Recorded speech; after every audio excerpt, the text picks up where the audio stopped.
Жашоомдо канча жолдош күтсөм дагы бир сырлуу мындай досту күткөн жокмун деп улуу жазуучубуз Алыкул Осмонов айткандай, кыргыздын берме толгон касиеттүү ысык көл Күнгөй алатоо менен Тескен алатоонун ортосунда жайгашкан.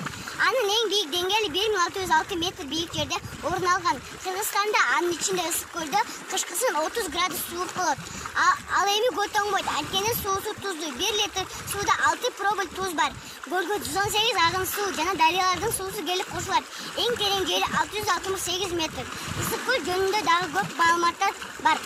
Ысык көлдүн кооздугу, тазалыгы, чалкып жатканы адамды толкундатып жүрөгүнө сүй берет. Ысык көлдү кучап турган тоолор, жап-жашыл карагайлар ажайып бир бейишти элестетет. Ысык көлдө кимдер гана суктанбасын, кимдер гана сүйбөгөн. Көлдүн сулуулугуна жаныбарлар дагы көрүп берип турат. Кышында кыштаган ак куулар көк көлүбүзгө аппак түсүн берип турат.